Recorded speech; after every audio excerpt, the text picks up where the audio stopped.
Okay, Mr. Dunn, the floor is yours. Okay, hope everybody can hear me. My name is Jeff Dunn. I'm a director and officer of the San Jacinto Battleground Association, also called the San Jacinto Battleground Conservancy, and also a former board member of the Texas State Historical Association. And on behalf of both organizations, I'd like to welcome you to the 2021 San Jacinto Symposium. I'd like to give you a little brief overview of the symposium before we get into our speakers. We began this program in 2001 as a project of the San Jacinto Historical Advisory Board. And the purpose was to provide an academic feature to San Jacinto Day, which is the state holiday that commemorates the Texan Army victory over division of the Mexican forces under Santa Anna. And that was on April 21st, 1836. So we try to pick a date that is as close to April 21st as possible. After the San Jacinto Battleground Association was organized in 2002, the symposium became a project of our organization. And it has remained so today, with the notable addition of the Texas State Historical Association as the lead sponsor and manager since 2018. So we've now held 19 consecutive live symposiums through 2019, and we're looking for number 20. Last year, when the pandemic hit, we had to cancel it. So today is our 20th symposium and our first virtual one. So we hope we can get through this without too many technical issues. If you go to our website, sjba1836.org, you will see a compilation of videos of all the prior symposiums, together with a subject and a title index of all speakers. The list is very impressive. We've had speakers from 10 states, Mexico, one from Europe, and we've even had a Pulitzer Prize winner. So the Battle of San Jacinto is recognized as a pivotal event in the histories of Texas, Mexico, and the United States. The battle secured the independence of Texas from Mexico and marked the transition of Texas from Spanish and Mexican control to American control. The events leading to the battle, which are called the Texas Revolution, and the battle itself became what's known as the creation story for modern Texas. And as such, we see this era being remembered as heroic and complete with bragging, embellishments, myths, and even some remarkable truths. The theme for this year's symposium is myths, mysteries, and misunderstandings. We're going to dive into several of these issues dealing with the whole Texas Revolution and the battle. And we have 5 outstanding scholars as speakers today. Just for housekeeping purposes, we're not taking questions live, but as a speaker speaks, you can click on the chat button and feel free to type in a question. And when our last speaker is finished, we will pepper them with questions. All the speakers will be on live. Also, I've been told that if for some reason you get kicked out of the session, you can click back on the link to try to get back in. If you have any problems at all, just try to get back in that way. We have a lot of teachers today who are listening in, and we really appreciate you doing so. You'll need a code to get your teacher education credit, and this code will be announced after the last session. So I'm going to start with some slides, and we'll see if I can get this to work properly. Okay, once again, welcome, and these are our major sponsors for this year. The Texas General Land Office, Legacy of Texas, Texas State Historical Association, and the San Jacinto Battleground Association. So the Battle of San Jacinto took place 6 weeks after the Texan Army under Sam Houston was retreating eastward across Texas, largely being chased by the Mexican Army under General Santa Anna. It was moving eastward toward the Sabine River. The armies met at the confluence of Buffalo Bayou and the San Jacinto River on the morning of April 20th in what is now East Harris County. The following day, During the afternoon, the Texans marched across an open prairie, attacked the Mexican camp as depicted in this painting by Buck Shewitz, and after about 15 minutes overran the camp. It was not a very sophisticated battle. There were no great maneuvers, and it was over with fairly quickly. After the Mexican camp was taken over for the next 2 hours until dusk, there was a lot of chaos. Hundreds of Mexican soldiers were killed. Many more were taken prisoner. And at the end of the day, we had a fairly lopsided victory with a total of, over the 2-day period, 9 Texans dead, about 25 wounded, including Sam Houston.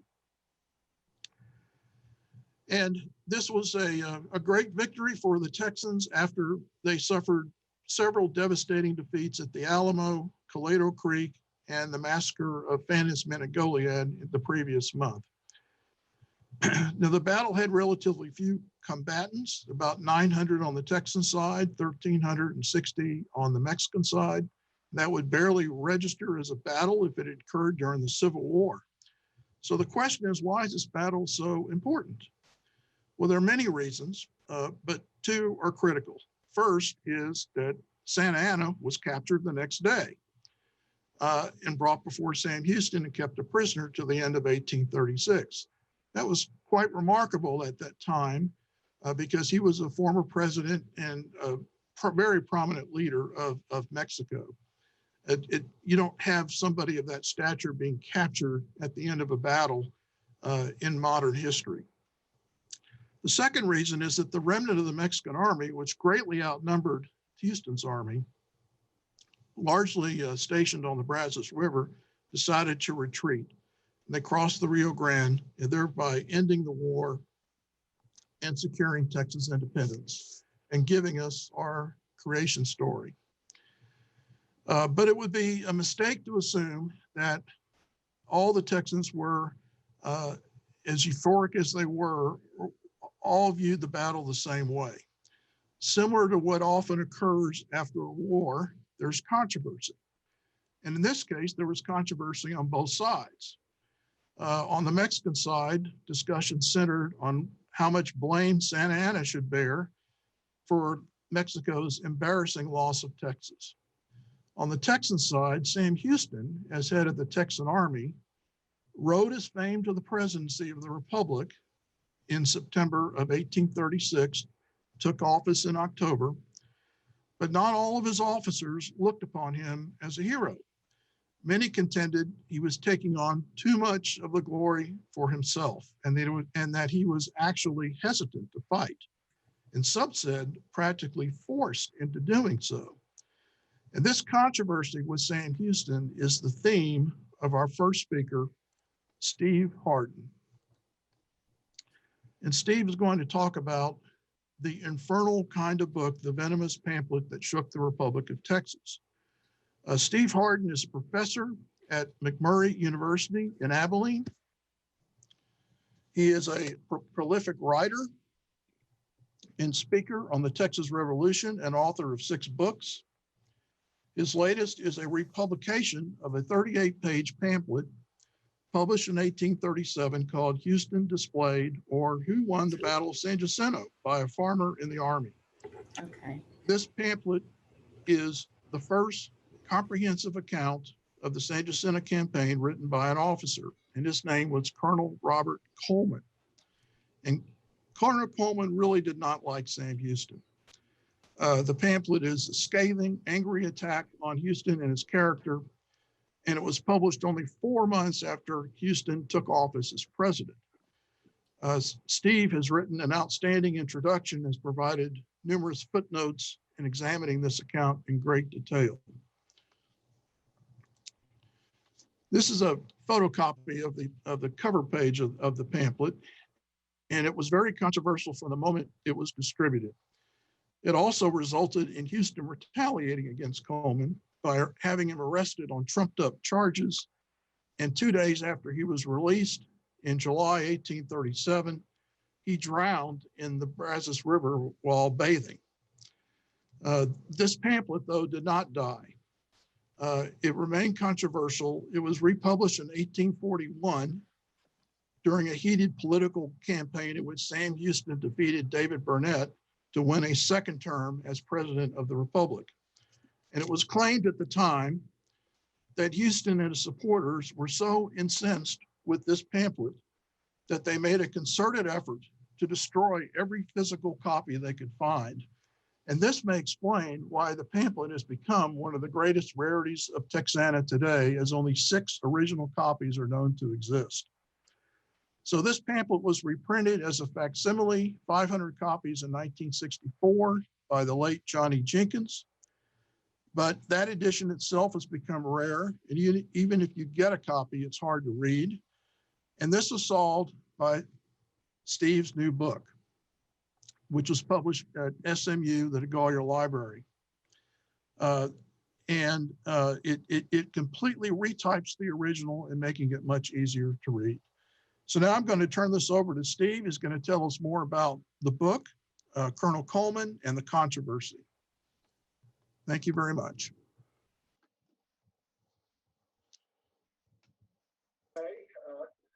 Talking to you about my most recent book, Houston Displayed, or Who Won the Battle of San Jacinto. I say my book, actually, I just edited the thing. It's Robert M. Coleman's, and it's not even a book. It's a pamphlet that he published clandestinely in 1837.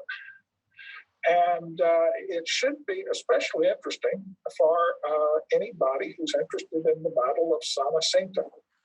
Now, Coleman, a little background here, was an aide-de-camp to General Sam Houston, and he was present on April 21st, 1836, at the Battle of San Jacinto, and by all accounts performed with distinction. Fast forward now to February of 1837. The capital has been moved to the fledgling town of Houston. And suddenly this pamphlet hits the streets. Now, nobody knows who wrote it because the tagline is "by a farmer in the army." Well, that could have been almost anyone.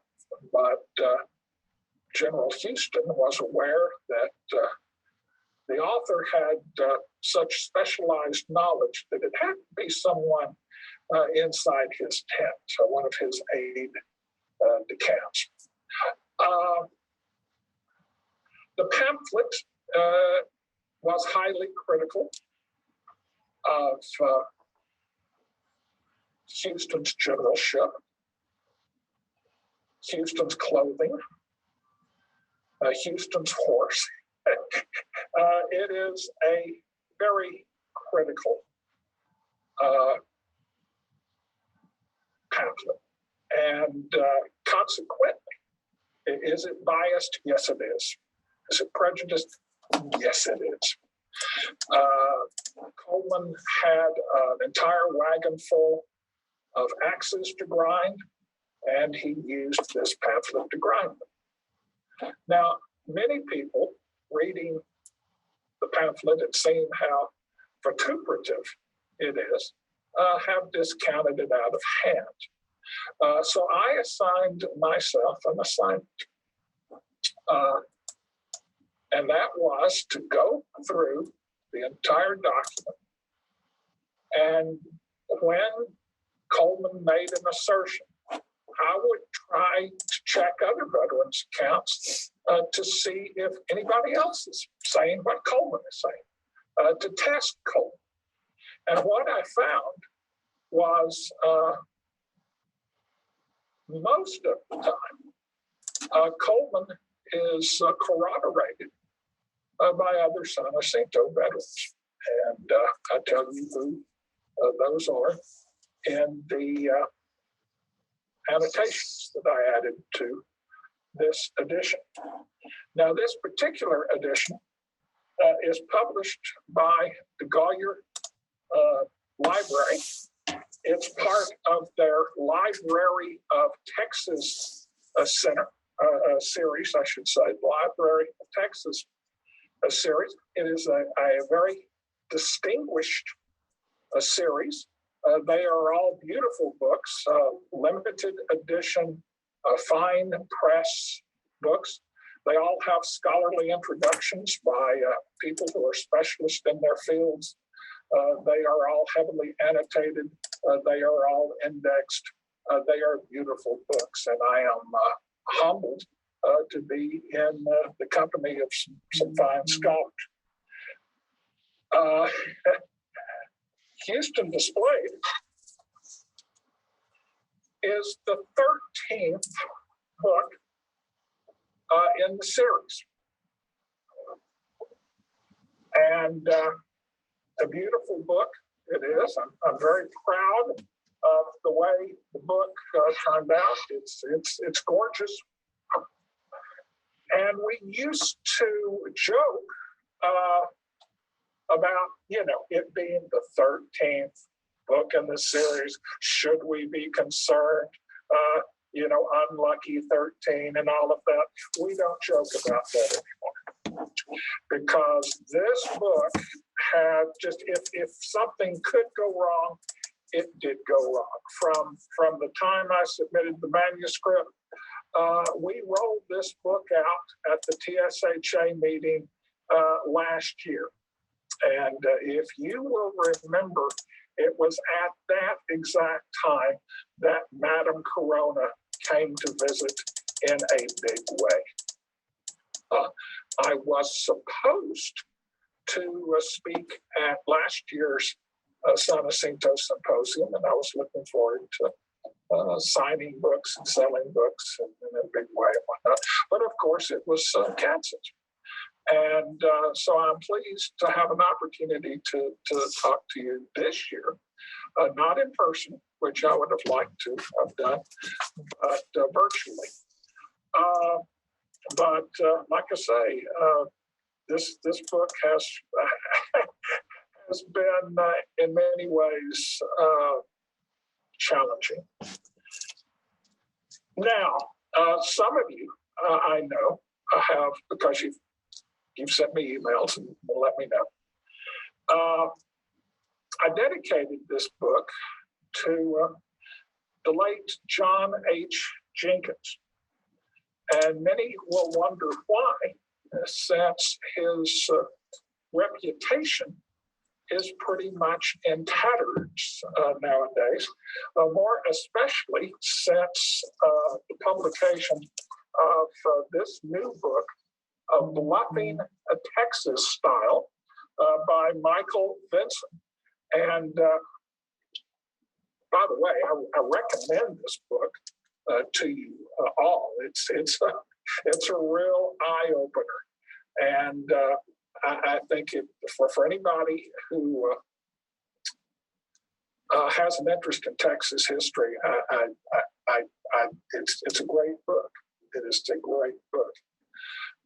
And especially if you're old enough to have known Johnny, well, I recommend it highly. Now, I dispute nothing that Vincent says in his carefully documented expose. Indeed, let me now go on record saying that John Jenkins did real and irreparable harm to Texas history.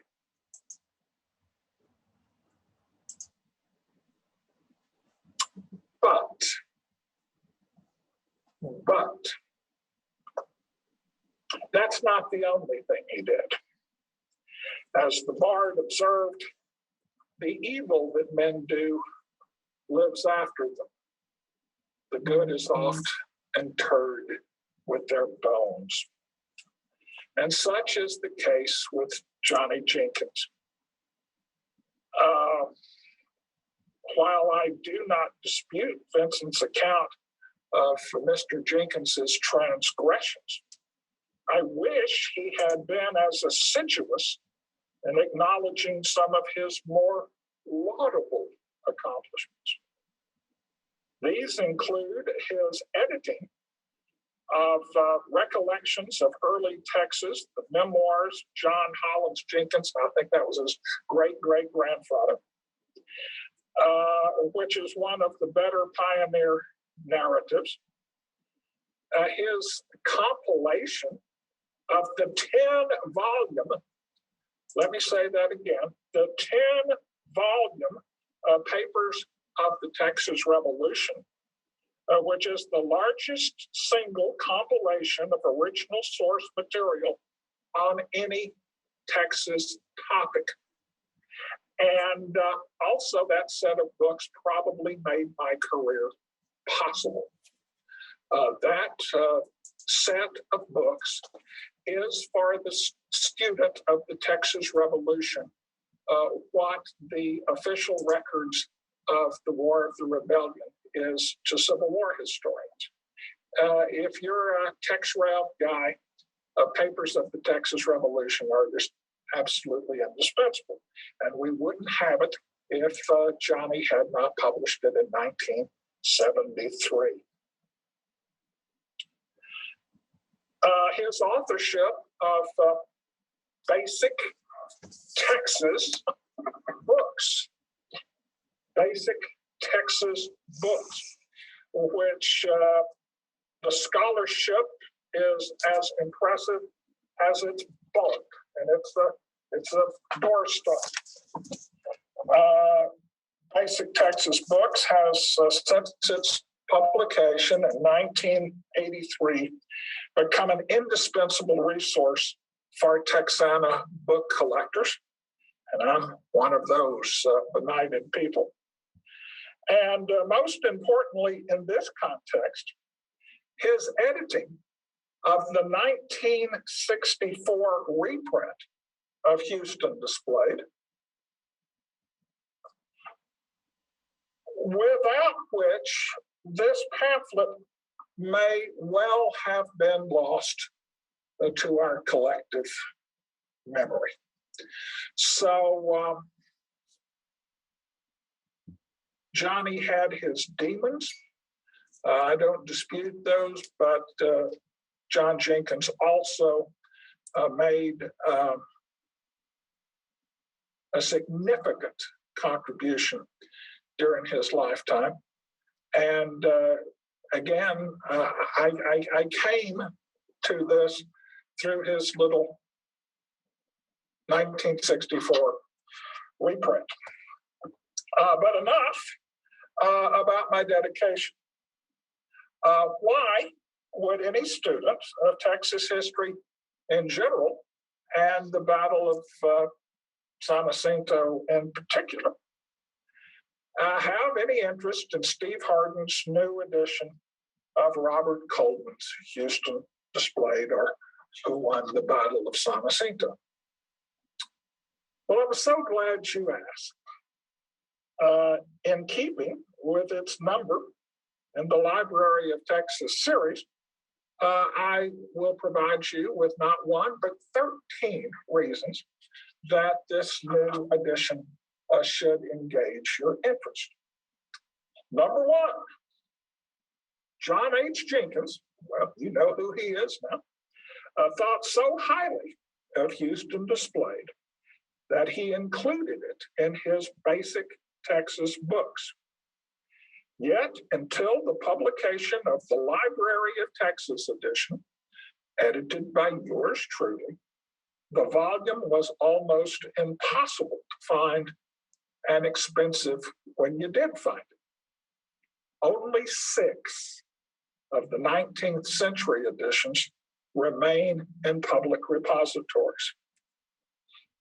So, for the first time in 56 years, the pamphlet is once again available for serious students of Texas history. Number 2, other than General Houston's post-battle report to ad interim President David G. Burnett, Houston Displayed was the first detailed account of the San Jacinto campaign. Again, remember it appeared in February of 1837. So that's pretty close to the actual battle. Number 3. Moreover, it was the first account intended for public consumption written by a veteran of the campaign. And clearly Coleman knew whereof he spoke. Number 4. My new introduction places Robert M. Coleman and his 1837 pamphlet in their historic context. In fact, the pamphlet itself was only about 37 pages long. And I'm pretty sure that my scholarly introduction is longer than the pamphlet itself. Illustrative, I guess, of academic verbosity, but there you have it. Number 5, the new Library of Texas edition, unlike the 1964 Jenkins edition, is not a facsimile. The designer did not duplicate the cramped and hazy type of the 1837 original. For the first time, I mean the first time ever, readers can examine the text without the irritation of scrawly fonts. Now, the original 1837 edition, it was reprinted again in 1841. I've inspected both of those editions, and believe me, the original pamphlet was not an exemplar of the printer's art. And 1964 was even worse. What the pages look like are, in many cases, second or even third generation photocopies. I will try to give you some inkling of what that looked like. I don't know if you can see that or not. It's almost impossible to read, even if you have a magnifying glass. And believe me, Deborah and I went over this manuscript with a fine-tooth comb, and it's hard to read. Now, the new edition is much better, much easier to read. The fonts are easy to read. A vast improvement. Why anyone would have wanted to do a facsimile edition of that awful print job, I will never know. But what I hope, and I believe that that's one of the reasons that the book is not very well known, because even if a person found it, it was hard to read. It's not hard to read anymore, and I'm so proud of that. Number 6, I have included 139 text annotations that support or refute Coleman's claims by comparing them with other contemporary accounts. I don't always agree with Coleman. Sometimes what he says is simply unsupportable. And when I found that to be the case, I acknowledge that.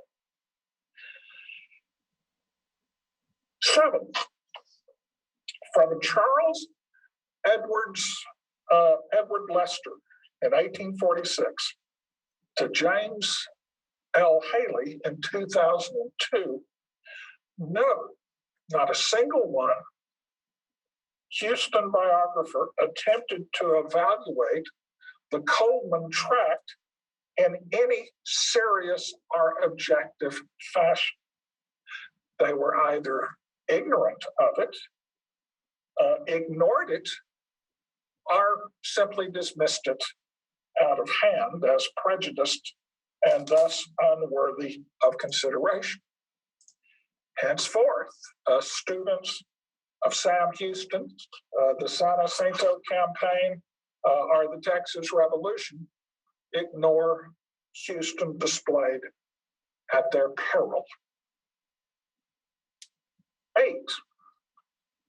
Coleman was the first to raise the subject of Sam Houston's alcoholism in a public forum. Now, those who were friends with Houston were well aware that Sam was a functioning alcoholic, and even his biographers admit that. The operative word being functioning alcoholic. But Coleman let the cat out of the bag in a big way. And actually, Houston displayed, it's been said that there were no political parties in the Republic of Texas, just oversized personalities. You tended to be either pro or anti-Houston. And Houston displayed became the voice in many ways of the anti-Houston opposition.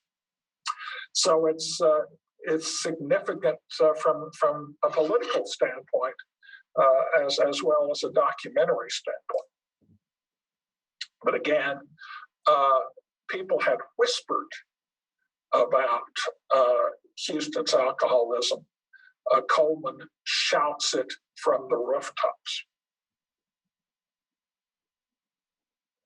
Number 9, although others later corroborated it, Coleman was the first to reveal Houston's 1835 suicide attempt. Now,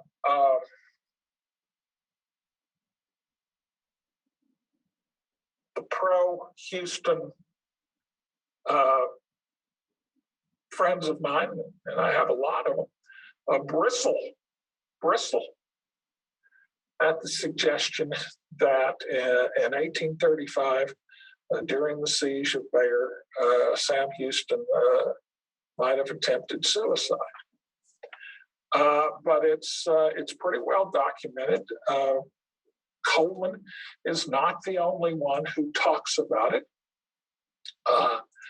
He had come down to influence the Army under, at that time, Stephen F. Austin.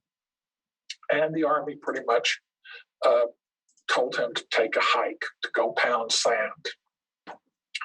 He had no credibility whatsoever with that Army. And he was so despondent. And he was also very, very drunk that he was brandishing a pistol and saying he was going to blow his brains out, and may well have done so if his friend Jim Bowie had not wrenched the pistol out of his hand. It may have even slapped him around some, said, "Settle down, Sam, you're drunk." So according to witnesses, Jim Bowie prevented him from doing it. Now, like I say, in the book, I not only tell you that Coleman says this, but I also give you in the annotations the other witnesses who said that Houston did this as well.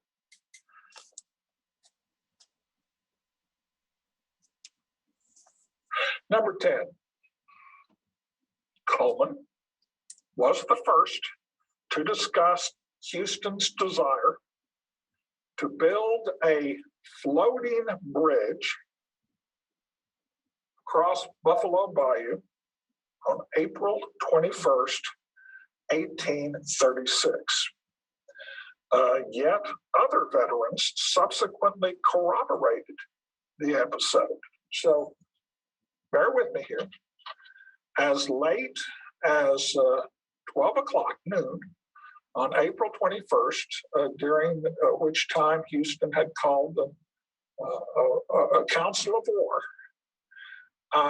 he is suggesting that, hey guys, you know, it's not too late to build a floating bridge, a pontoon bridge, across Buffalo Bayou and retreat into East Texas.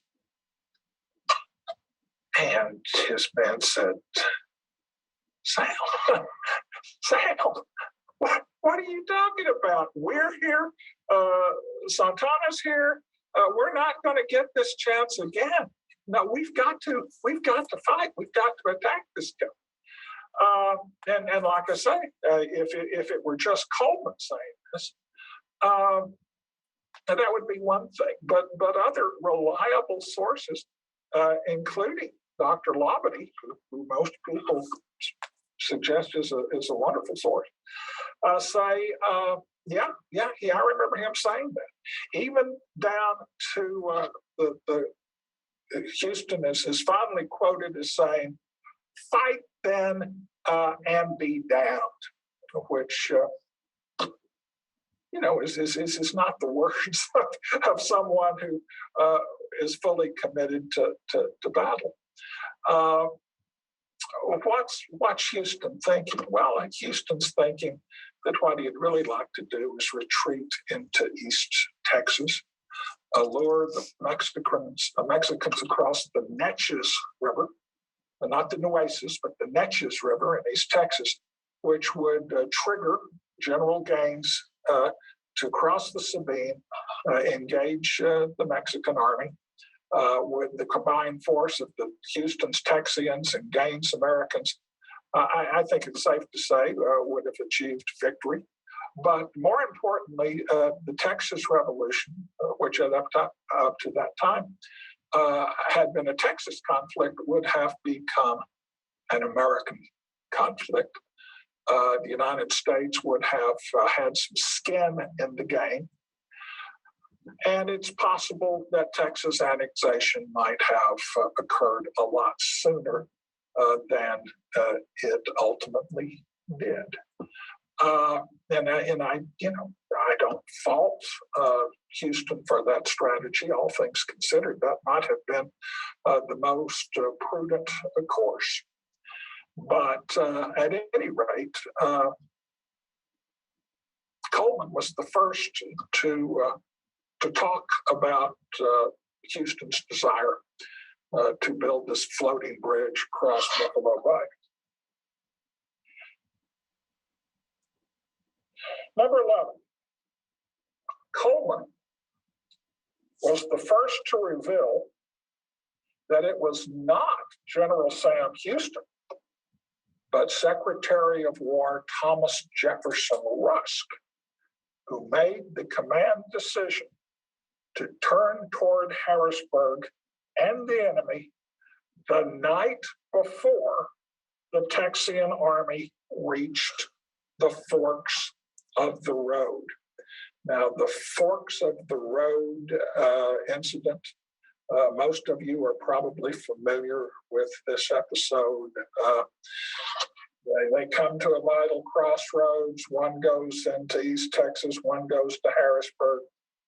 And when they get to the road, the army, the men in the army say, "To the right, boys, to the right." And some accounts suggest that it was a spontaneous decisions by the rank and file.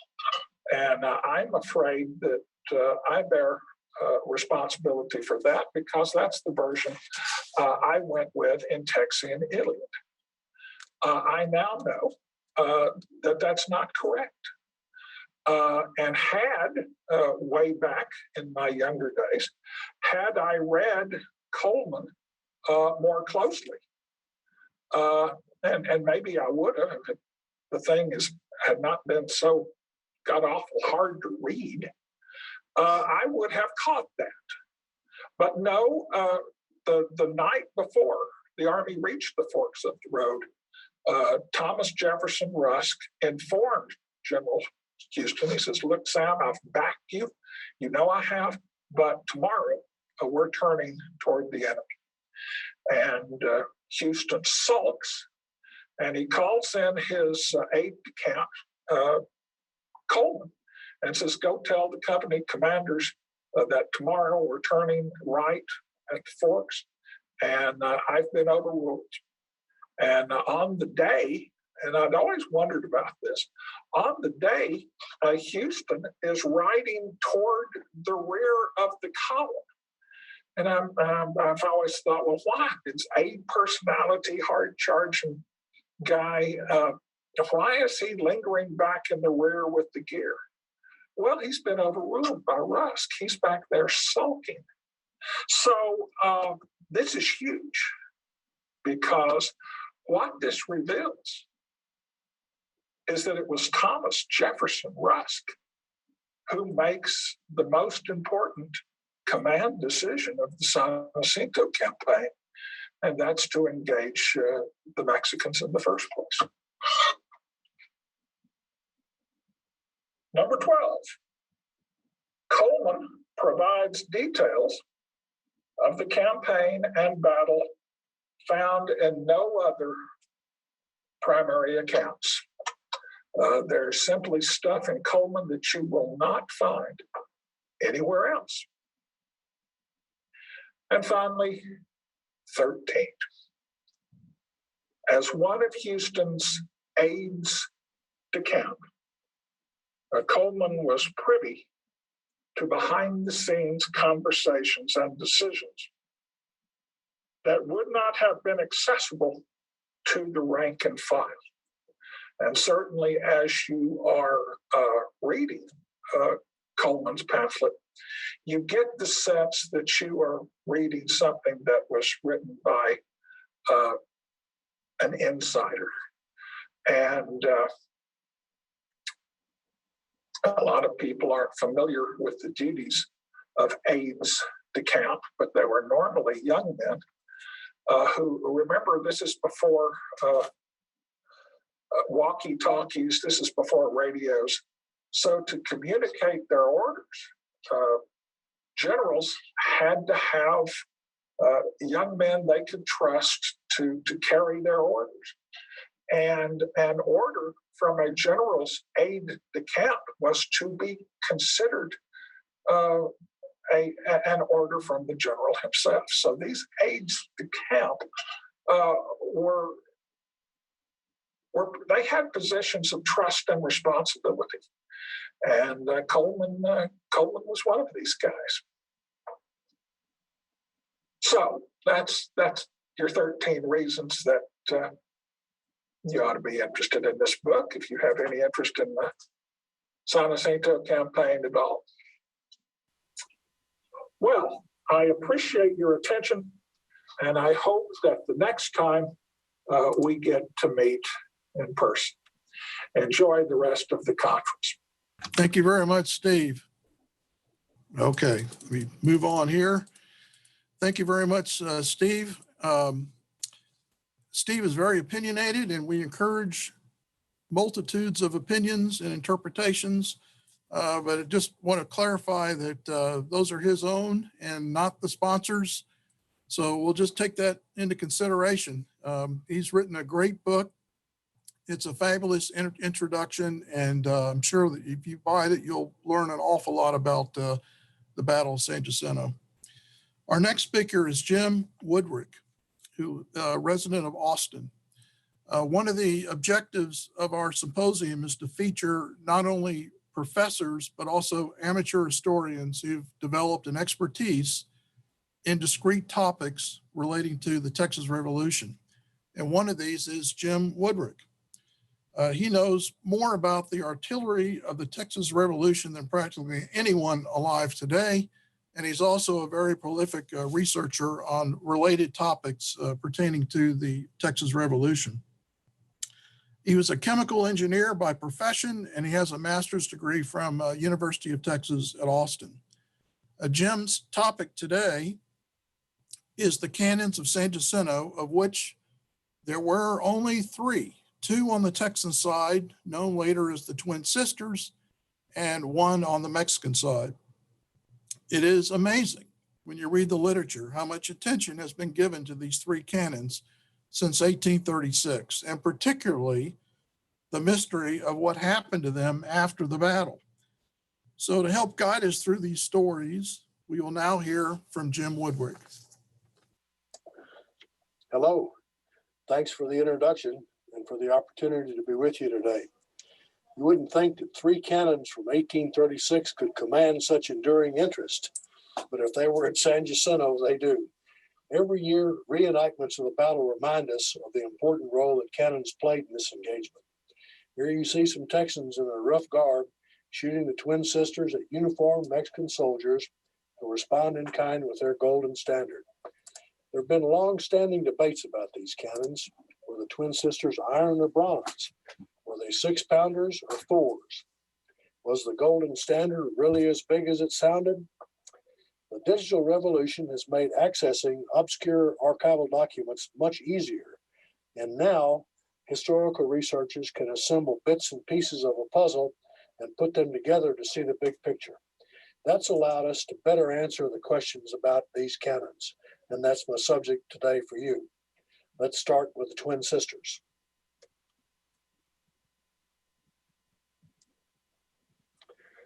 An article appeared in newspapers in Cincinnati and in Indianola, Texas, that outlined the details of how these two cannons came into existence. And yes, there was a newspaper in Indianola in 1854. This article was written by three men who were intimately involved with initiating the manufacture of the cannons at a foundry in Cincinnati. They said the guns were 6-pounders. It was only after newspaper archives were widely digitized and placed online that this information has emerged.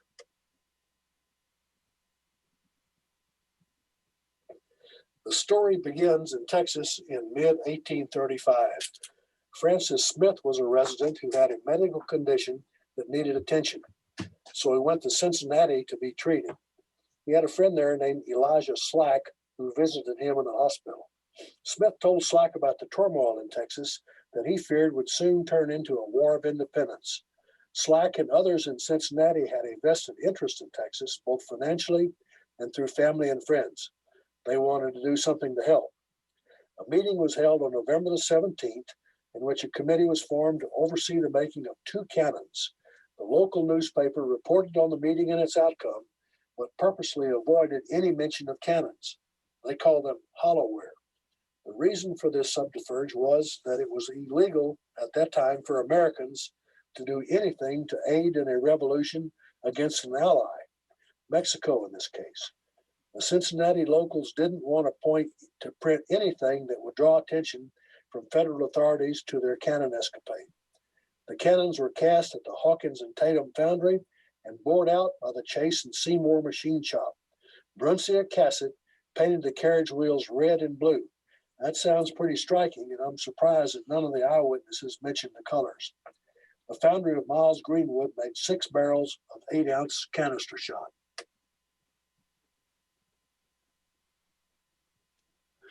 The cannons were finished by early December, but delayed 2 months in shipping because most steamboat captains were afraid of being caught carrying illegal contraband.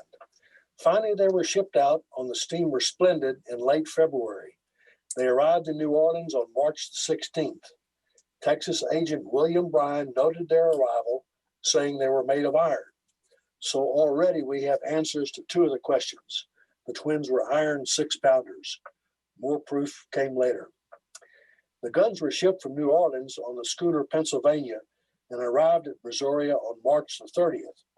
Also on board was a doctor named Bryce and his twin daughters.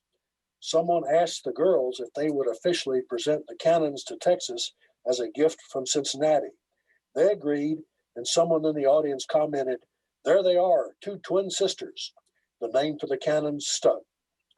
The guns were then shipped to Galveston, translated to the Flash, sent to the mainland at Morgan's Point, and up to Harrisburg on the Ohio, where they arrived on April the 9th. They were immediately dispatched by ox team to Jared Gross's Bernardo plantation on the Brazos near Hempstead, where they arrived on April the 11th.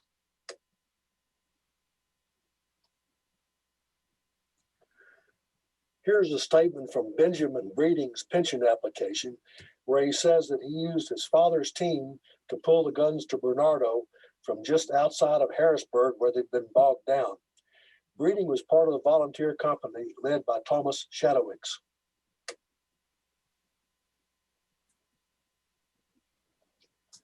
And here is an artist's conception of what the two cannons might have looked like as they stood outside Gross's house at Bernardo.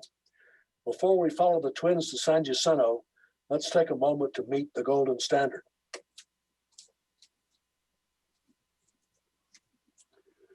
There are several descriptions of the Mexican cannon from Texans as well as Mexican Army officers. All agreed it was bronze, and some called it long. Guns of the same caliber were typically made in different sizes to suit a specific purpose. The longer ones could shoot farther and were better on ships or to bombard a fort. The short ones were more mobile and better suited as field artillery, often charged with grape shot or canister instead of solid iron balls. The Golden Standard was long and the twin sisters were short. All of the several reports by Mexican officers about the Gold Standard said it was 6 caliber, a 6-pounder in English terminology. Most Texans said it was bigger than that, maybe because it was larger, had a loud boom, or just looked pretty menacing when it was pointed at you across the pasture at San Jacinto. One person who saw it close recorded this inscription stamped on its barrel. It was named El Volcan, or the volcano, and in Latin said it threw thunderbolts from the offended king. The Texans coined the name Golden Standard because it was bronze and a standard military cannon.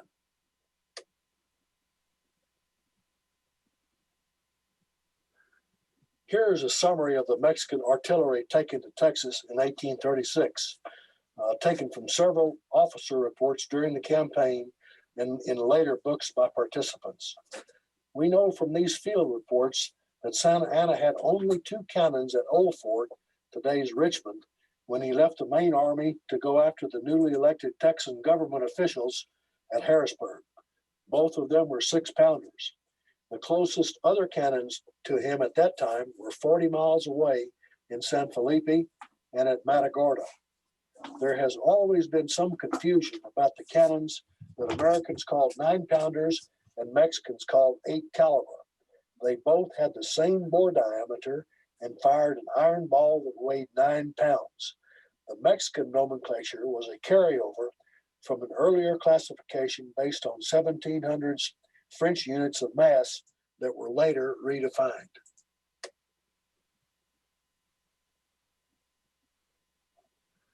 Now let's use a map to show the route both armies took to San Jacinto. Houston left Bernardo on the 14th, the same day that Santa Anna left the Brazos at Old Fort. The Texan government was at Harrisburg at this time. Houston's camp that night was at Isaac Donahoe's place at the intersection of 2 main roads, the Lower Coshada Trace and the National Road to Washington.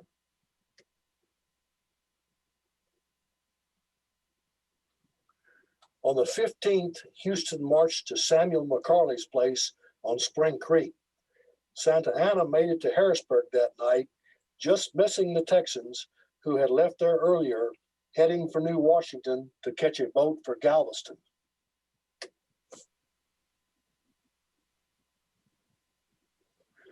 On April the 16th, Houston's army marched to Abram Roberts' place on Spring Creek at that famous fork in the road. To the left was a road to Nacogdoches. The army turned right and headed towards Harrisburg. Soon after the turn, Familia Mann came up to retrieve her oxen who were pulling the twin sisters in one of the more memorable incidents on the road to San Jacinto. After releasing her oxen, the Texan army continued to Cypress Creek and camped at Alexander Burnett's place. Santa Anna remained in Harrisburg and dispatched cavalry to New Washington to catch the Texian government leaders. They barely missed their objective. The Texans had just launched their boats as the Mexican cavalry rode up.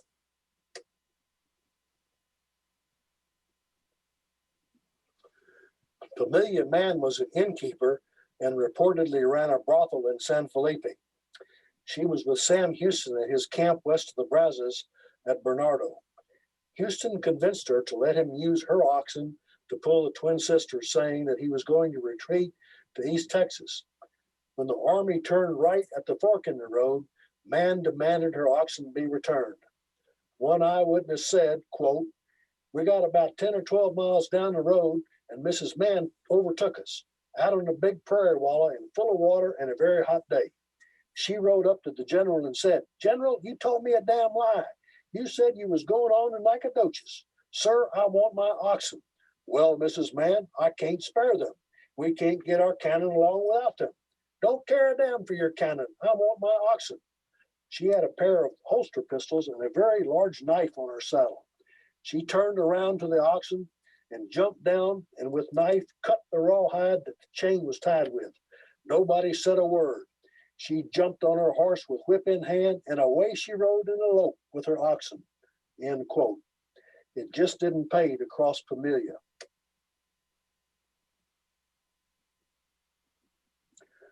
On the 17th, Houston marched to the junction of White Oak and Buffalo Bayous by today's Heights subdivision in Houston. Santa Anna moved from Harrisburg to join his cavalry in New Washington.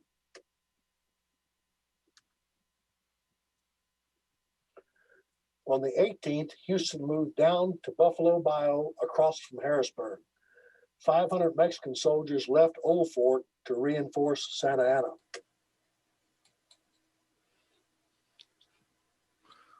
On the 19th, Houston crossed Buffalo Bayou and started towards San Jacinto. The Mexican reinforcements continued their forced march.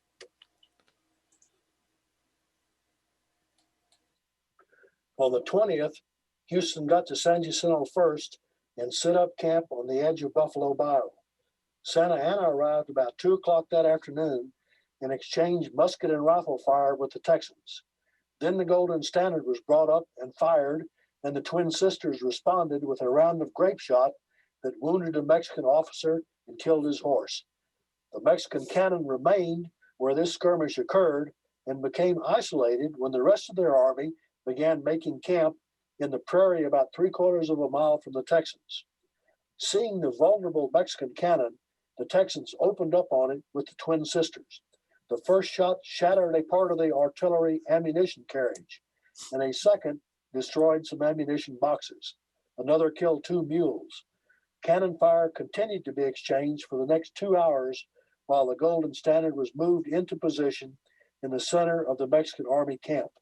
This day saw a much bigger utilization of artillery on both sides than occurred in the main battle the next day.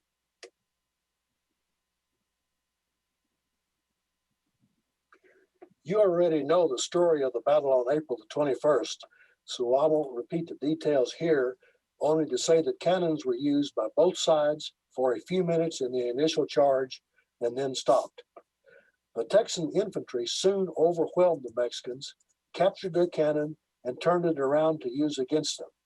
The twin sisters had to stop firing as soon as the Texan infantry reached the Mexican front line to avoid casualties from friendly fire. The melee that soon ensued only involved infantry and cavalry, no artillery.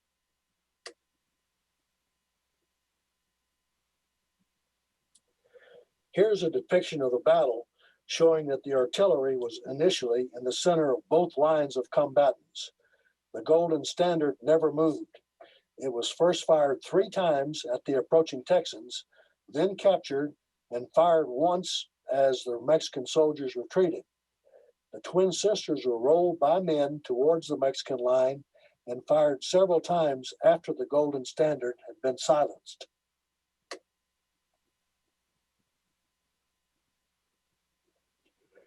This illustration is an interesting artist's conception showing the Golden Standard at the moment it was about to be captured by the Texans.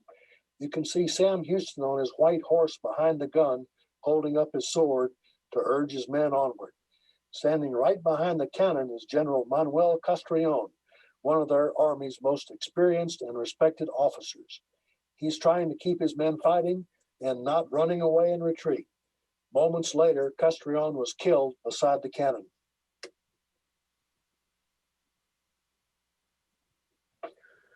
On the day of the main battle, Robert Hancock Hunter was posted to guard the Texan baggage across Buffalo Bow from Harrisburg. He could clearly hear the cannons and the small arms being fired during the battle. He said that the Golden Standard was fired 3 times in succession with big casualties to the gun crew. Then it was captured by the Texans and turned around to fire one more time at the fleeing Mexicans. It was only then that the twin sisters fired 1 or more volleys before they were left standing in the melee that followed. Hunter's description clearly demonstrated the size difference in the cannons, even though both were the same caliber. He called them the little twin sisters and said they sounded like popcorn in an oven compared to the booming of the Golden Standard.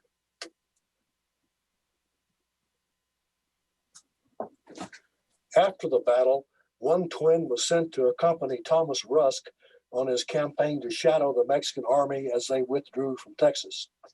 It was used to fire a salute and a burial ceremony to honor the remains of the Texans who were massacred at Goliad.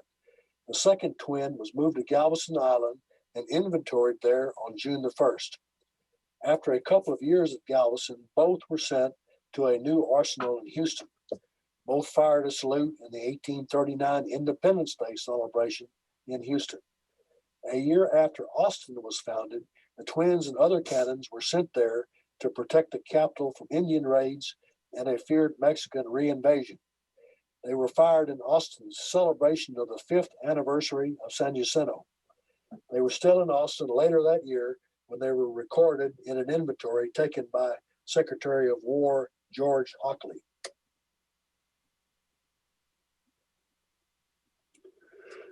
They again appear in the historical record in late 1841 in Austin when they were used to celebrate Sam Houston's re-election as president.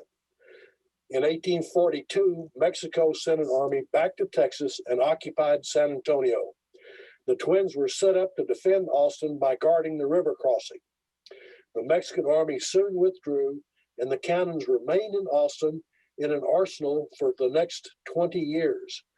In late 1863, Union forces landed at Brownsville and threatened to march into Texas. San Antonio was the closest major Texas city, and at that time it had virtually no defenses, as all of the focus was on the eastern border and the Gulf Coast. Rip Ford headed the efforts in San Antonio and, being from Austin, knew that the twins were there. They were noted in the Austin arsenal on November the 30th, badly deteriorated after 20 years of inactivity.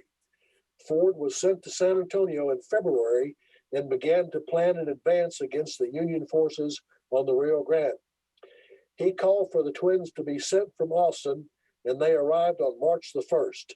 In April, they were briefly sent to Corpus Christi and then returned to San Antonio.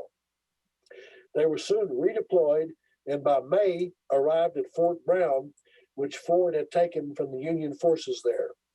A year later, the Battle of Palmito Ranch was fought near Brownsville. Ford used 6 cannons very effectively in this engagement and won the battle.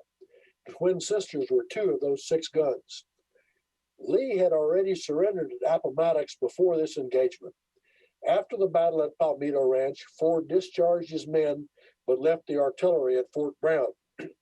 His commanding officer, General Slaughter, 3 state governors, and several other officers fled into Mexico, taking the 6 cannons across the river and giving them to the Mexican army general there, who was fighting others who wanted to overthrow the French-dominated government at that time.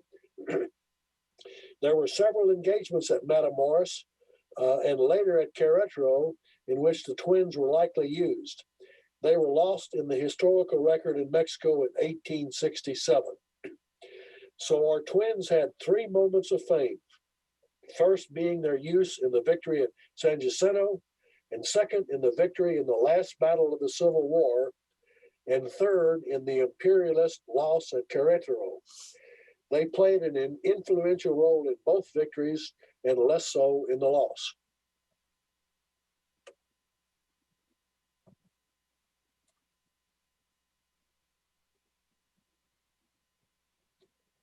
Now let's look at what happened to the Golden Standard. It was moved to Galveston soon after the battle and appeared in an inventory there on June the 1st. As mentioned earlier, its large size and length was ideally suited for use in a ship, so the Texans installed it on their war schooner Independence. This ship patrolled the Texas coast for a while and was attacked by two Mexican warships at the mouth of the Brazos on April the 17th, 1837. The Mexicans captured the ship intact and added it to their naval fleet. This was a big propaganda opportunity for the Mexican authorities, who were still smarting with embarrassment over their loss of Texas in the 1836 war.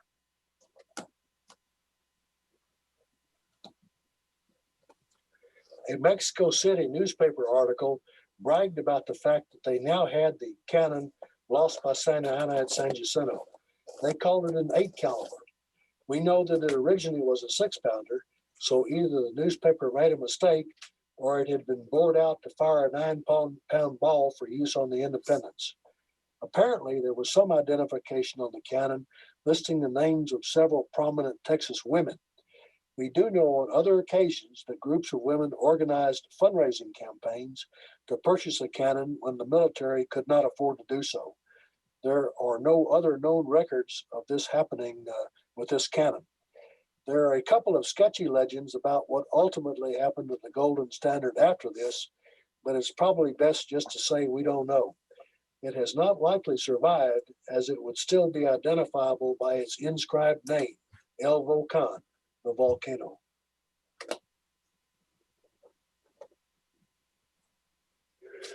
There have been several conflicting accounts about the twin sisters as to their caliber and what happened to them after San Jacinto. All eyewitnesses said they were iron, as did those responsible for making them in Cincinnati.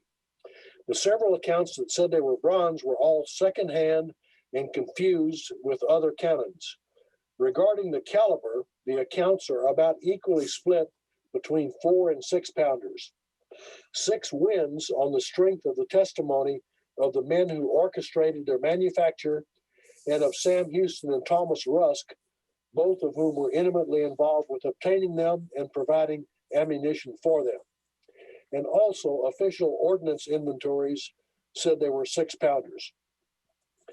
There were several versions of what happened to them after San Jacinto.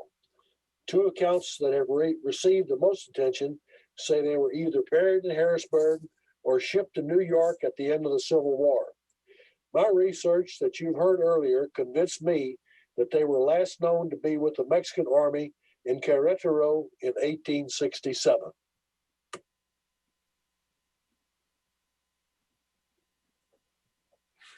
One reason why some said the twins were 4-pounders is because they were about the same size as a standard 4-pounder.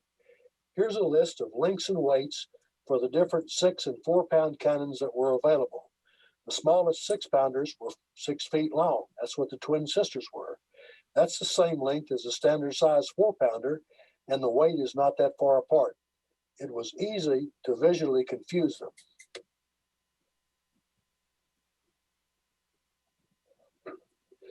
Several shipments of cannons coming to Texas after the 1836 battle have been confused with the twin sisters. There were 3 sets of guns, 2 iron and 1 bronze, that led to most of the confusion. They're highlighted with a red star on this chart. I'll cover these in more detail, but first let's look at the other 2. 2 bronze 6-pounders were purchased by Thomas Green in Alabama during the campaign. They arrived in Velasco shortly after the battle. A steamboat captain later wrote that he'd unloaded them in Velasco and that they were the twin sisters. He was mistaken. He'd unloaded the green twins instead. 2 bronze 9-pounders that were sent from Havana to aid Texas in its revolution were lost off of Galveston in a shipwreck in 1837. They were recovered in 1873 and became property of the Galveston Artillery Company. Both of these sets of bronze guns had someone complaining that they were the twin sisters. They were mistaken.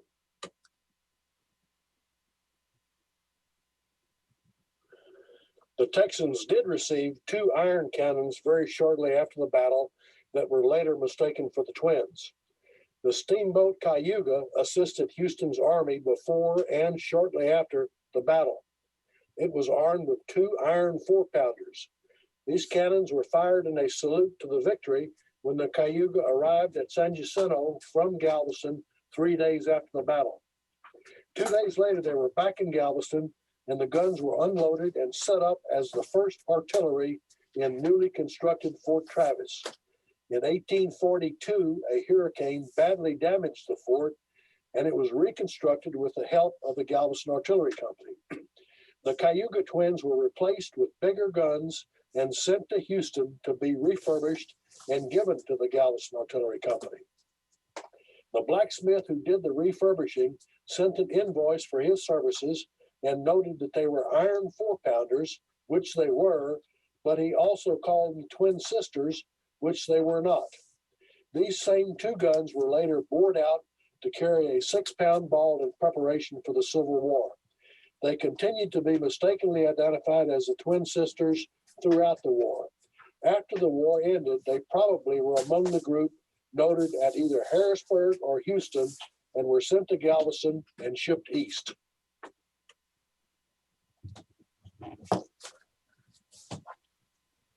Here's that blacksmith invoice saying he worked on 2 4-pound cannons, which he said were the twin sisters.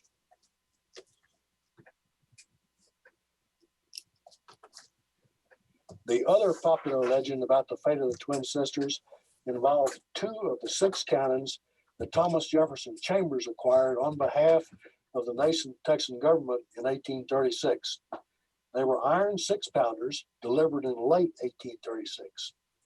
12 years later, after Texas became a state and the U.S. military took over, there were more cannons in Texas than was needed. 2 of the Chambers guns were sent to a scrapyard in New Orleans and forgotten. When it became apparent that the South might secede from the Union, Texas asked Louisiana to send them back. They were finally located and refurbished by Louisiana before being returned. They arrived at Galveston in April of 1861. Louisiana had attached a presentation plaque to the carriage that said, "This gun was used with terrible effect at the Battle of San Jacinto." They were not the real twin sisters, but now everyone thought they were. They remained in Houston for local defense during the war. After it was over, they moved to a rail yard in anticipation of being shipped back east. A Union soldier from Ohio, a man named Sweetman, saw them and made a detailed note, including a drawing of the carriage plaque and an inscription on the barrel, which identified the guns as being presented to the Republic of Texas by Thomas Chambers. Sweetman sent this information back to Texas in 1809, and it was widely reported in newspapers that the twin sisters were last seen in Houston in July of 1865. And this was the beginning of a popular legend concerning the fate of these famous Texas cannons. The Chambers guns were in fact shipped back east because the plaque from one of them was located in New York and sent back to the Texas governor in 1924. It's in a museum at Baylor today.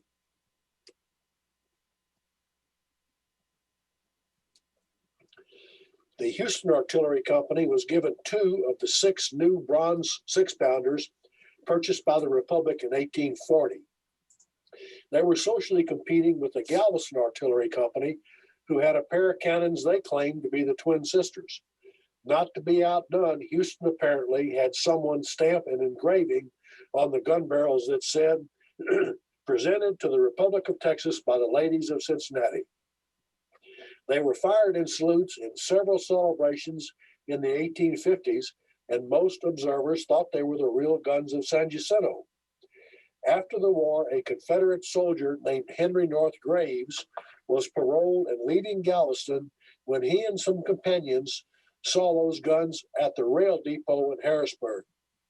They removed them from the depot and buried them near Buffalo Bayou to keep them out of the hands of the Union occupiers. North later came back to find them, but was not able to remember exactly where he buried them. Since then, there have been several extensive searches made to find them, all unsuccessful. And now we know why. They aren't there. A one-sentence newspaper blurb from 1865 noted that 2 bronze cannons were dug up some 3 miles from Houston. These were probably the Houston Artillery Company guns Henry North buried, and they were likely sent to Galveston soon thereafter and shipped back east.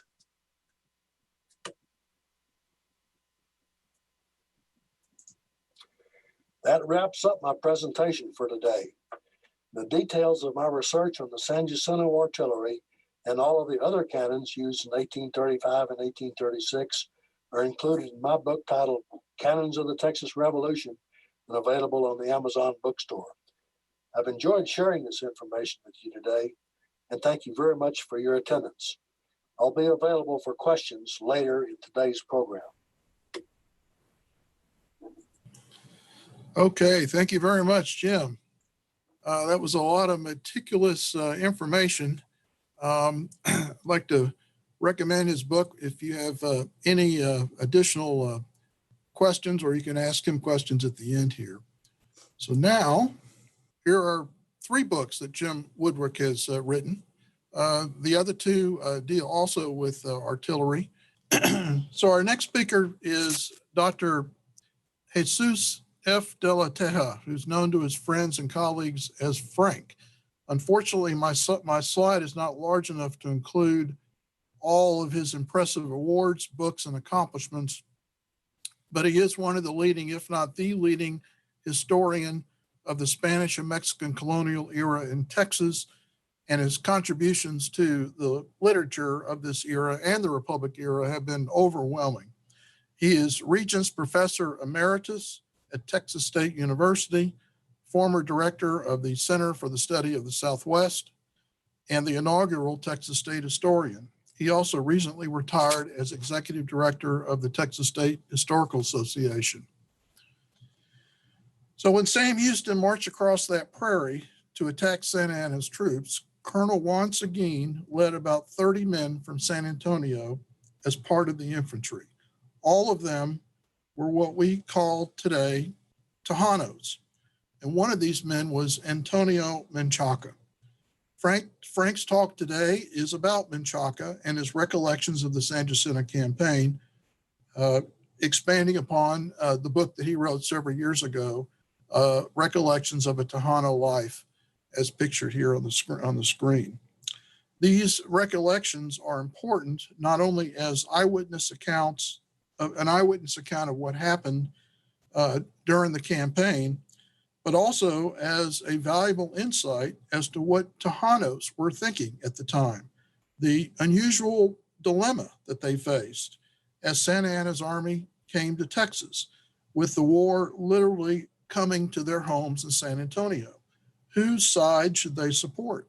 Should they take up arms, and if so, for which side? After the Texans achieved independence, this community now found itself a minority in a new republic. How did that impact their lives? Menchaca, because of his writings, provides some insight into these questions, and Frank is here today to help us unpack these writings. Hello, and thanks to the TSHA and the San Jacinto Conservancy for making this event possible.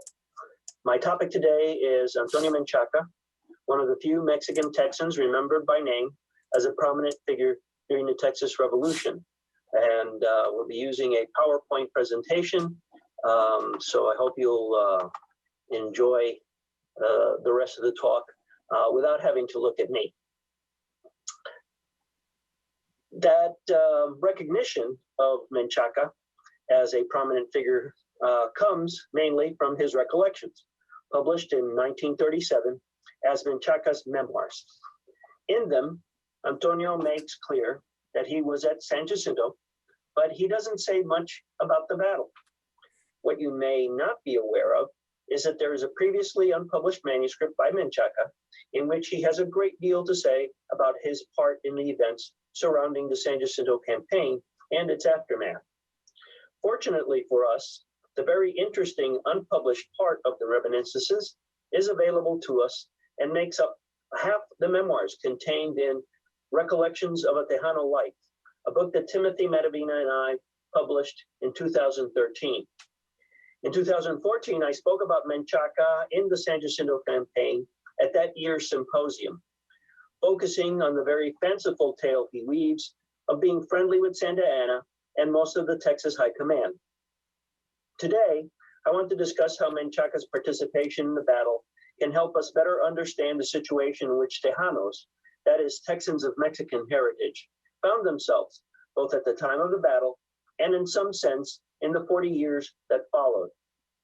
Considering that Menchaca's is only one of two firsthand accounts of the events surrounding San Jacinto, the context and nature of his narrative merit careful analysis.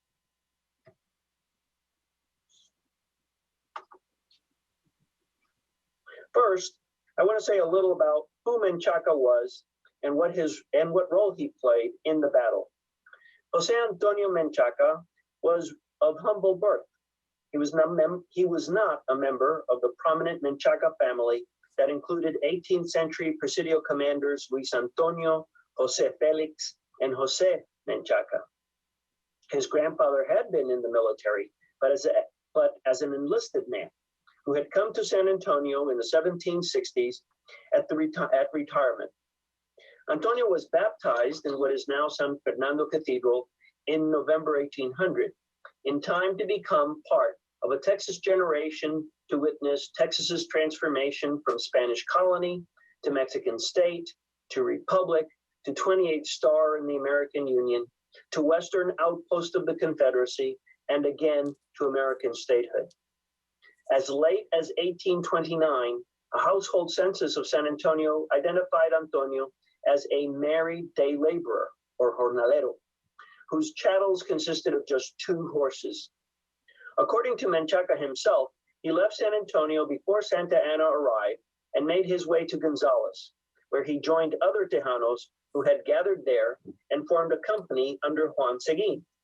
He gave himself a promotion to 2nd lieutenant, and it wouldn't be his last self-promotion either, since records indicate that he served as 2nd sergeant at San Jacinto. His last public activities in the 1870s included serving as a delegate to the State Democratic Convention and, in the months before his death, on the Local Arrangements Committee for the annual meeting of the Texas Veterans Association. 2 of his daughters married European immigrants, and one was briefly married to an Anglo-American who abandoned her and their child and was later killed as an outlaw. Despite what some websites say about him, there is no evidence of any formal education or substantial wealth.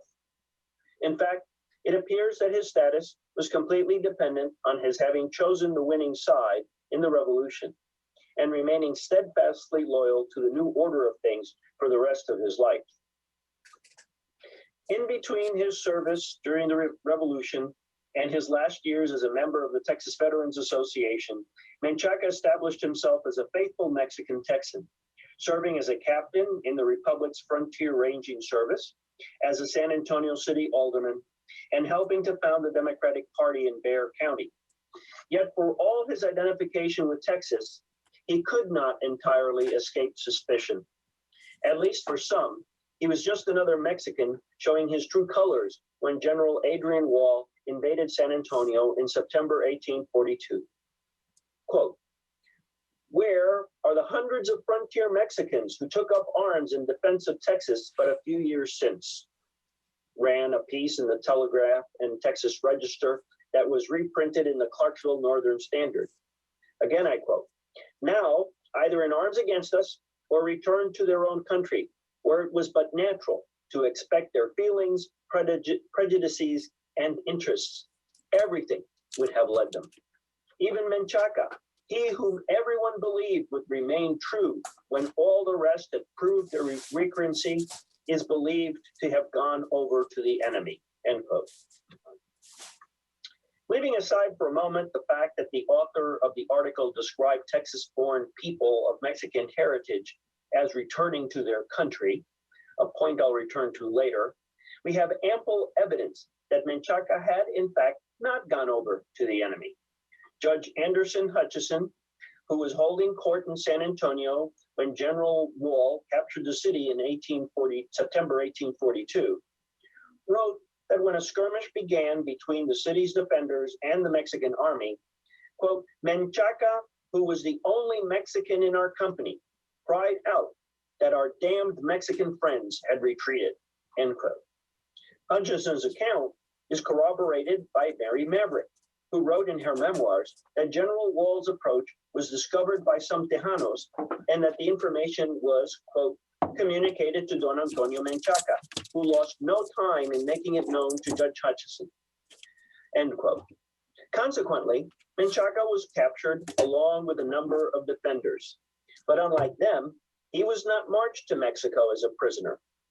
He frames his colorful description of how he came to be released in terms of another self-promotion. According to him, Jack Hayes, who was organizing the counterattack against Wall, held a war council at San Pedro Springs, during which, quote, 5 members of a committee sent by the court rode up to my door, and the chairman handed me a commission that gave me the rank and title of Chief Commander of the Texas Forces. I was full of gratitude. I, however, bade the chairman take back the commission to the court, give it my heartfelt thanks and deep regret, and tell the members of the tribunal that my only reason for declining was that I had given my parole of honor never more to take up arms against Mexico, that this parole was given to General Wall on a condition that he would spare my life, and I could not violate it. One last source for understanding Menchaca's loyalty that I want to cite comes from George Couples, a San Antonio resident who in 1870 gave the eulogy for Samuel Maverick, Mary's husband, and one of the Americans taken prisoners to Mexico by Wall. Making use of Mary's journal, he repeated what she said about Menchaca's warning of Wall's approach. But he adds this regarding the Anglo defenders, quote, this little band numbered 53 Americans and 1 Mexican, Mr. Menchaca, who had served through the War of Independence from Bear to San Jacinto, and was especially marked for vengeance by Santa Anna. He then adds that during the brief resistance to the Mexican army, quote, the only one of them who received any injury was Mr. Menchaca, who was struck on the knee by a fragment of stone detached by a round shot, from the effects of which he walks lame to this day. Couples surely was personally acquainted with Menchaca and probably understood events as much from his perspective as from Maverick's. My point here is that although Menchaca's rather casual acquaintance with the truth might make anything he says suspect, in the essentials, he's on the mark. Consequently, he probably had gotten a deal from Wall, even as he remained on the Texan side of things. Quite a few of his fellow Bejareños chose to leave San Antonio during Wall's withdrawal, but Menchaca remained true. His status in San Antonio as a trustworthy Mexican in 1842 was solidified and served him in good stead for the rest of his life, and allowed his story to become an important vehicle to understanding Tejano efforts to be good Texans. It is in this context that I have been rethinking his reminiscences, which he did not write down himself. We don't really know how good his English was, despite what some sources say. Unlike the works of Jose Antonio Navarro and Juan Seguin, Menchaca does not appear to have had an immediate motive for telling his stories. Navarro wrote about the events of 1810-1813 Mexican War of Independence in Texas In a number of newspaper columns intended to instruct the ascendant Anglo and German Texans who had come to dominate San Antonio and Texas about the independent struggles of Tejanos and their early devotion to Republican principles, something that as Catholics and mixed race, they were suspect of lacking. Juan Seguin published his memoirs in 1858, a time when he was attempting to reestablish himself as a political force in San Antonio and was defending himself against accusations of treason, having fled to Mexico in 1842 and having served in the Mexican military until the end of the Mexican War. As I said, Menchaca had remained unquestionably loyal to Texas, but did not have the prominent place in Texas politics that Navarro enjoyed. In other words, Antonio Menchaca's status was built on his participation in the events of the Revolution and his continued military service during the Republic period. He never tells us what his intentions were, and he expresses himself in a way that makes clear that his collaborator had some difficulty in parsing the meaning of some of his comments. The flip side is that there is ample evidence that the collaborator took liberties with what he was being told. Consequently, we cannot be sure where Menchaca ends and his collaborator begins. Soon after, so after that overly long introduction, let's get back to San Jacinto. First, let me read what Menchaca says in the part of his memoirs first published in a local San Antonio weekly magazine, The Passing Show, in 1907, and later in the version that became widely available to scholars, which was published by Frederick Chabot's Yanaguana Society of San Antonio in 1937. Quote, on the 21st, early in the morning, about 10 or 12 Mexican mules were in sight of the American camp and were driven in by the Americans. At about 10 o'clock, the spies came in with their horses very tired and told General Houston that Cos had crossed with 800 men and had burned the bridges, that if he wanted to trouble them, he could do so, as they were then close by. But Houston said no, that they were his anyhow, to let them rest. About 2 o'clock on the same day, Houston ordered the troops to form a line in 3 divisions, the right wing under Rusk, left to Sherman, and the center to himself. When they were so arranged, he called the officers together to give them his instructions, and after having done so, told them that all the army should move at the same pace that he did. He then ordered Sherman to advance with his division to Santa Anna's right, and that Lamar should march along with him, that is, Houston. The attack was made, the battle began, the Mexicans taken by surprise, so much so that 11 rows of stacked arms were not touched. The fight lasted 2¼ hours, when those who were not killed, taken prisoners, or wounded fled in great disorder. On the following day, Santa Anna was brought in by 2 Americans, a lieutenant and Louis Robinson of Nacogdoches. He was found in the woods under the care of 2 mulatto girls. He was taken to Houston, and many were in favor of putting him to death. But as he was a Mason, and the most of the officers were Masons, he was protected. Note that Menchaca tells the story in the 3rd person and makes no effort to include himself in the proceedings. The telling is very different and very matter of fact, and conforms to what a sergeant in Juan Seguin's company would have understood of the battle. In fact, the section is shorter than Seguin's already brief account. I read the text because it is so different from what appears at the beginning of the previously unpublished Part 2, where he personalizes the story of San Jacinto and centralizes his role in the events.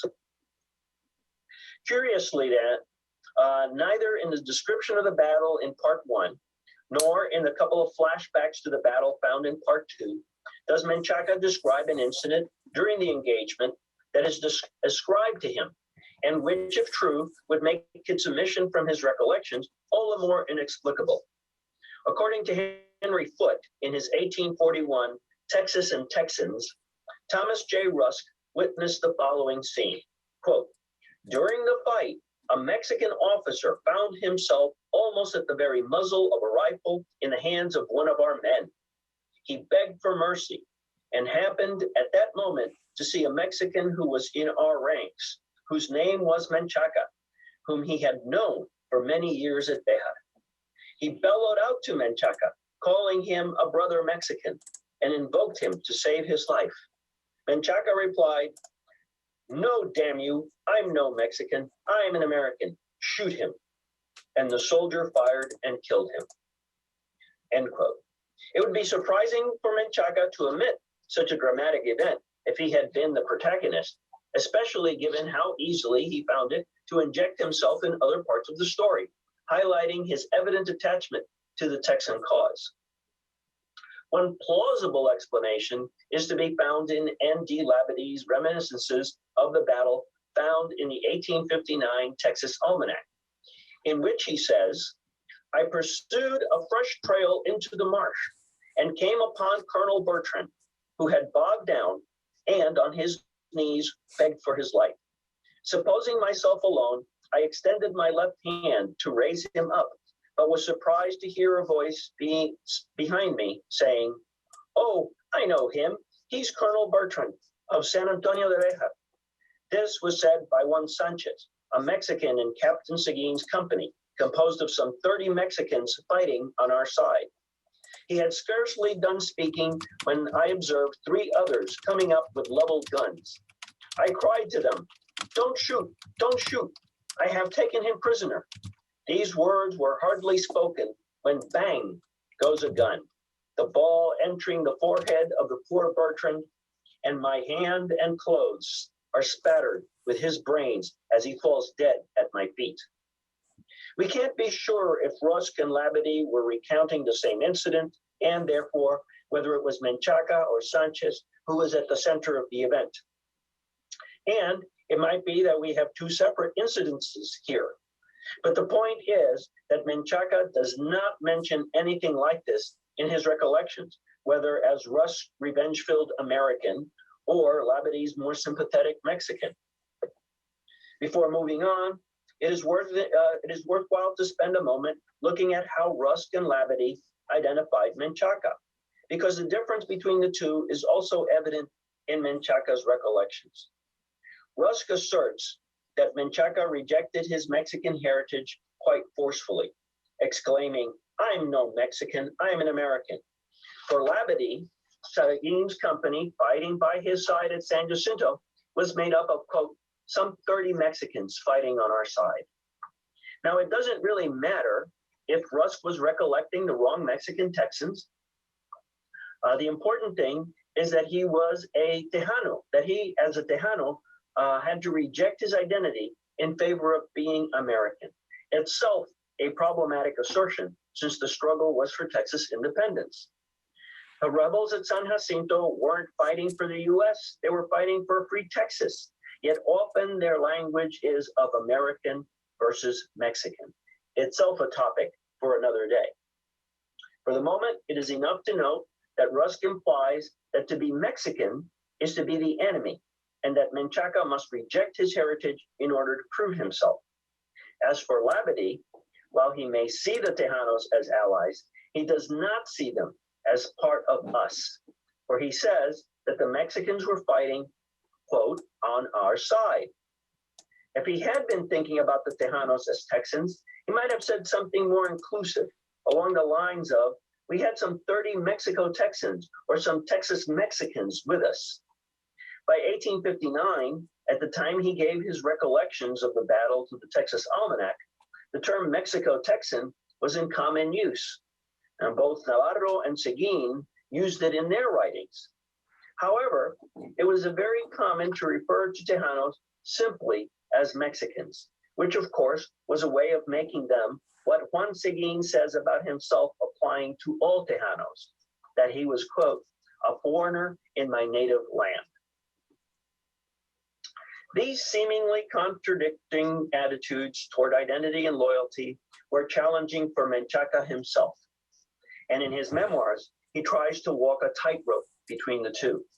In part 1 of the reminiscences, he describes an episode in the days before the battle hinting at the stereotyping to which Tejanos were subject, and which certainly stung him, or, if he made up the episode, illustrates what he recognized to be the increasingly difficult situation in which Tejanos found themselves. Quote, Houston told Sherman to have the Tejano Company left at camp, that they knew but little about fighting, but were good at herding. Now, from his future comments about Houston, it's clear that Menchaca didn't hold a grudge over the slight. In fact, Houston had, if in fact Houston had said it, but he makes clear that treating Tejanos as second-class participants was not going to stand. According to him, he told Houston, quote, that when I joined the Americans, I had done so with a view of aiding them in their fight, and that I wanted to do so even if I died facing the enemy, that I did not enlist to guard horses and would do no such duty. Given that Menchaca was speaking 40 years after the events in question, it may have been that he was projecting back his hurt at the treatment to which he and his fellow Mexican Texans were increasingly subject since their participation in the battle that won Texas freedom. My suspicion is based on the fact that this conversation is not alluded to in any other source, including Seguin, who makes clear in his memoirs that Houston and his top officers were relying on his advice regarding Mexican behavior. More importantly, it hints at the fact that contrary to the way Rust presents him, Menchaca saw himself as still separate from Anglo-Texans, whom he refers to as Americans. One last point about this conversation is that earlier in part one, Menchaca had made it clear that he did not enlist, but was conscripted.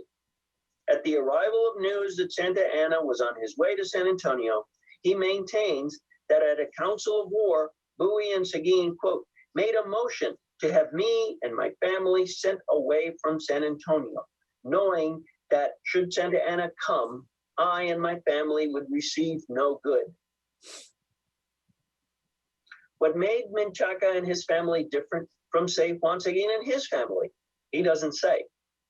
A little later, he adds that after arriving at Gonzales area, he was prevented from crossing the Guadalupe River with his family by Edward Burleson, who, quote, told me that my family might cross, but not me, that the men were needed in the army.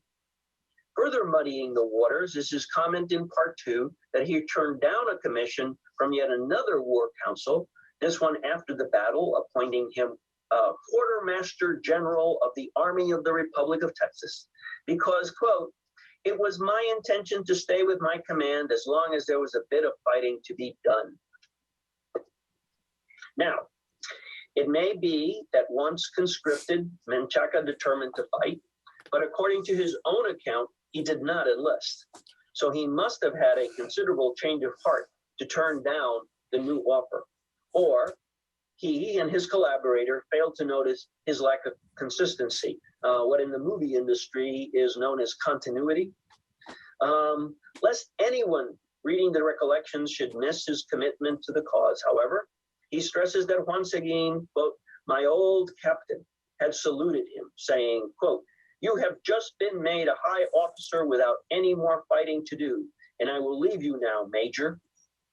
Menchaca did, in fact, accompany Seguin when the Tejano Company was assigned to help monitor the withdrawal of the Mexican army under Vicente Filisola.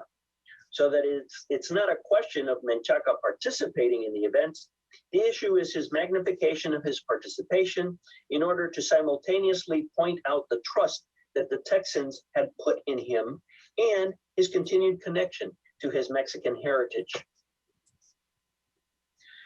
Two last episodes from the period following the battle help to further illustrate Menchaca's concern with being both Mexican and Texan.